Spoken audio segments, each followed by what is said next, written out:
A articulação dos povos indígenas no Brasil e entidades parceiras lançam campanhas sobre a importância dos direitos dos indígenas e também para denunciar os retrocessos nas políticas do setor no governo Bolsonaro. A reportagem de Larissa Borer. Hoje, 12 de outubro, é o Dia da Resistência Indígena. A data simboliza a luta contra os ataques sofridos pela população indígena que se intensificaram no atual governo. No próximo dia 28, será julgada a reintegração de posse movida pelo governo de Santa Catarina contra a demarcação das terras do povo Xoclen. O Supremo Tribunal Federal reconheceu o caso como de repercussão geral e, a partir desta audiência, serão fixadas orientações gerais para todas as demarcações. Rafael Modesto, assessor jurídico do CIMI, Conselho Indigenista Missionário e advogado do povo Xoclen, no caso de repercussão geral, comenta o que este julgamento significa para os povos indígenas. Então, pelo fato de que o Supremo vai fixar uma tese e essa tese vai ter efeito vinculante, ela representa muito para os povos indígenas, porque uma vitória dos povos, a fixação de uma tese que vá ao encontro do texto constitucional, de respeito à vontade do constituinte originário, tende a garantir, portanto, a demarcação das terras dos povos indígenas ainda não demarcadas, que são muitas, com as áreas em processo de demarcação e as reivindicadas sem providências, deve chegar em torno de 600, 700 áreas, que não são áreas grandes, áreas pequenas, mas que estão em áreas de conflito, mas são áreas de uma importância singular aos povos, que deverá garantir, portanto, a demarcação dessas áreas para o futuro das gerações, futuras gerações dos povos e para a reprodução física e cultural destas gentes. Então, a importância desse processo, desse julgamento, é muito grande. O STF discutirá também, na mesma data, se mantém ou não medida que suspendeu o marco temporal, norma que estipula que o índio só tem direito à terra se estivesse nela a partir da promulgação da Constituição, em 5 de outubro de 1988. O líder indígena Dinamã Tuxá, coordenador executivo da APIB, Articulação dos Povos Indígenas do Brasil, diz que a demarcação das terras indígenas não depende da vontade do presidente da República.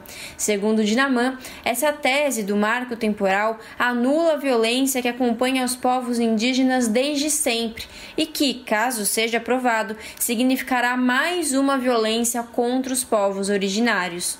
Essa tese do marco temporal fala que os indígenas só têm direito se estivesse na posse das terras em 88, ou seja, esquecendo todo o esbulho possessório do passado, as retiradas forçadas, as violências praticadas, né, que foi promovido por governos anteriores e que nós estamos sentindo isso muito aflorado, né, no contexto da política atual, principalmente do atual presidente da República, Jair Bolsonaro. É importante falar que os povos indígenas, o direito dos povos indígenas ter a sua terra demarcada não é um querer do presidente da República, é uma obrigação, né? Quando ele afirma que não irá demarcar a terra indígena, inclusive ele está incorrendo em crime.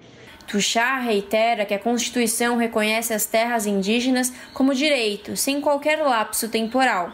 E ao longo desses 32 anos da Constituição, né, que foram uma conquista importante para os povos indígenas, apesar da gente ter inserido 2 artigos, só 2 artigos, mas foram 2 artigos que reconheceu o direito originário dos povos indígenas, que reconheceu as nossas especificidades culturais de língua, reconheceu que os povos indígenas são detentores de direitos originários, e isso fez com que, né, resguardasse o direito, né, dos povos indígenas sobre os seus territórios sem qualquer lapso temporal. Ou seja, o Constituinte, quando votou, quando foi decidido a criação desses 2 artigos, ele não pensou, né, em um lapso temporal. O direito ele é originário, né?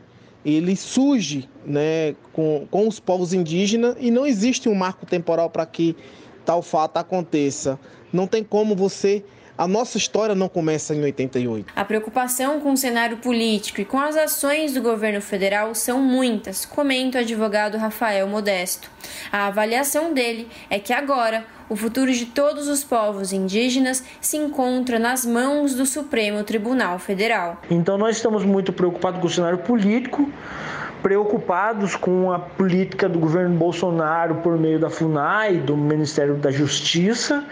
Então, está na mão do Supremo Tribunal Federal dar uma resposta à sociedade brasileira, em especial aos povos indígenas, e garantir o seu direito territorial, como está escrito na nossa Constituição Federal de 88. Larissa Boder, Rádio Brasil Atual. Aqui você ouve as notícias que os outros não dão. Jornal Brasil Atual.